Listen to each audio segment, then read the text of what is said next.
It's Mom and Pop Video Shop.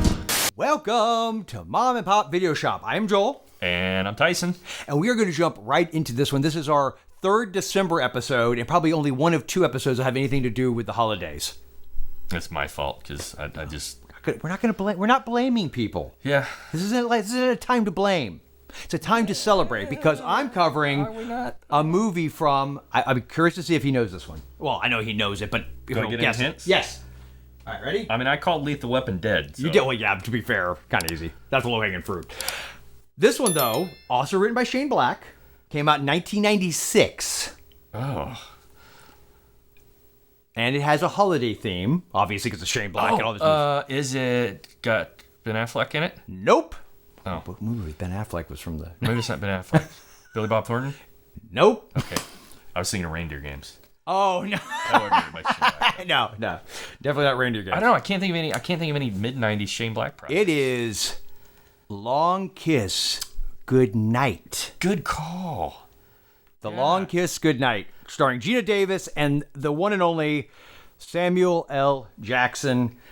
Dude, I love this movie. I haven't seen it in a long time. Yeah, okay. I remember... I've nothing bad to say about it. No, it's so much... It's. I hope I can remember as we talk here, though. Yeah, it's okay. It's all right. So I showed it to my kids because they had never seen it. And it is, I would say, of more so than Lethal Weapon, because it takes place in like a very wintry environment for the most part. Mm-hmm. It feels cold. It feels like Christmas, whereas like, is it specifically a Christmas movie or just... it takes place in, right around, every Shane Black movie that he was the main writer on, to my knowledge, almost every one of them is set around Christmas time. Okay. Most of them are in L.A., and around Christmas time. That's like his motifs that he loves. Monster Squad obviously didn't, and he was a co-writer on that. And honestly, but even like that, which I was not a fan of, but that Predator movie he did, The Predator, I think even that, if memory serves, didn't that take place around Christmas time? Maybe. I think it did. But The Nice Guys, if you've seen that, which is actually great. Kiss Kiss Bang Bang, all of those. He's such a good writer. So this movie, the one thing I remember about this, if memory serves, and tell us in the comments if I'm completely wrong, but I feel like this was in an era when... there was guys like him and Joe Esterhaas who had done Basic Instinct and then did Showgirls, were getting these insane payouts that writers had never gotten. I mean, granted, by today's standards, it's certainly what the movie stars were getting. Mm-hmm. It wasn't that impressive, but like, I think he got like $4 million for this as a spec script. Like, it wasn't like somebody had commissioned him to do it. He wrote it. Just wrote it, but he had done Lethal Weapon. He'd been like, I know he had done a script doctoring on Predator, and he's in Predator. And so he had done several movies that had been such huge hits that when this came down the pike, they paid him like freaking mint. That was probably the first time, and again, I'm not an expert on the Hollywood screenwriting scene, but, it's... If you get a script, and all of a sudden you hear that an actor's interested, and you're like, look, throw whatever we have to get Pacino to do this role.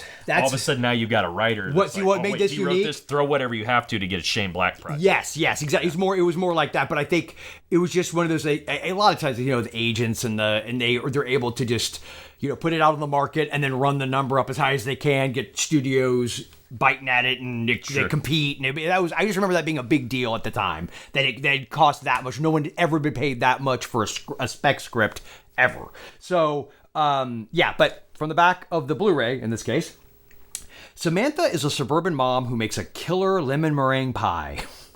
Charlie is a covert op who kills. They're both the same person. Both may be good. What the hell? Try that again. Both may be as good as dead. Geena Davis stars as a woman who's...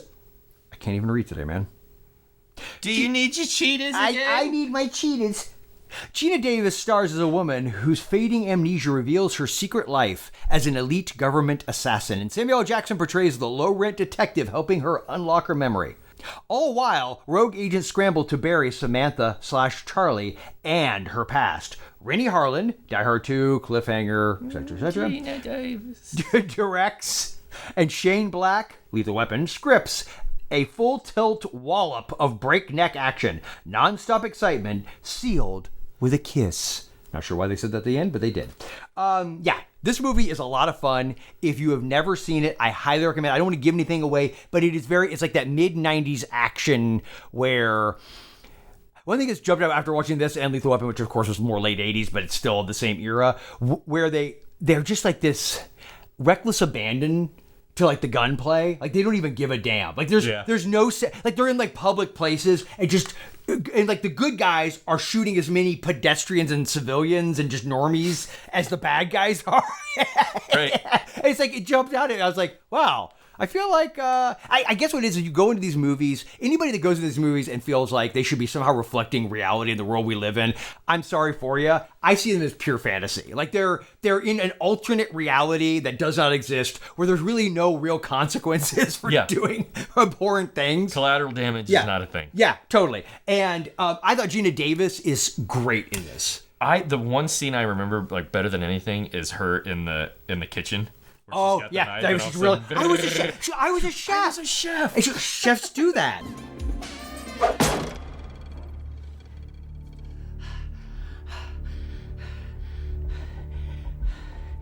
Chefs do that. But she's great in this. It's so funny because I've talked to younger people that I know, and there's a sense like the whole like tough badass. Woman, action star thing is a relatively newer phenomenon. And I know we always go to Ripley and Sarah Connor. They're the most obvious ones. But dude. Yeah. In 96, and you can go back even further than that, right? Obviously. But I think that this movie, because it wasn't a huge hit, I think there's the other ironies. They paid so much for it. Renny Harlin directed it. I saw it in the theater. I did too.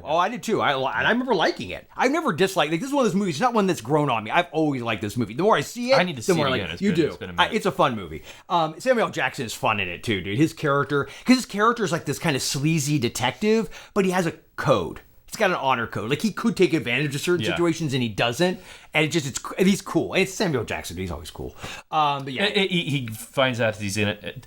It reminds me a little bit of Zeus in Die Hard with a Vengeance, where he's in over his head. Yes, you know like, how did I get caught up in this crap? Yeah, exactly. For sure. But yeah, it's a fun movie. I don't recall. I know that it's Brian Cox, right? Yeah, he's in it. He's great. It's not a huge part. David Morse from like the Green Mile and a bunch of other movies. He's in it. The main villain guy, I'm brain farting on his name. Give me a hint. I don't remember. Yeah. Hold on. Let me see if I can. Again, what's your line you like to say when I can't read stuff? You need your cheetahs. I do. You're blind as a bat, aren't you? All right. So, all that to be said, we've covered, I think, most of this movie, and it's definitely worth checking out.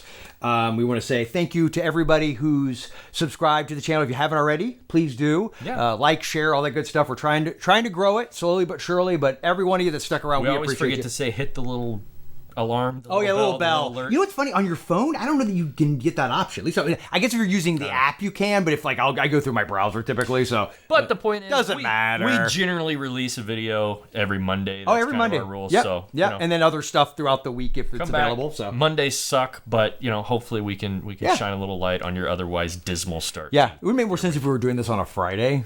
Now that I think about it, since the whole point is like a video recommendation. That's usually when people go rent. Talks about Friday. You know what? Maybe we got to bump this. We'll figure that out. Maybe we'll be going to Fridays in the new year. You'd think maybe would have thought this through. Yeah, actually, maybe we'll do. Maybe that's what we'll do. Maybe we'll start doing this on a Friday. This will be a Friday release rather than a Monday.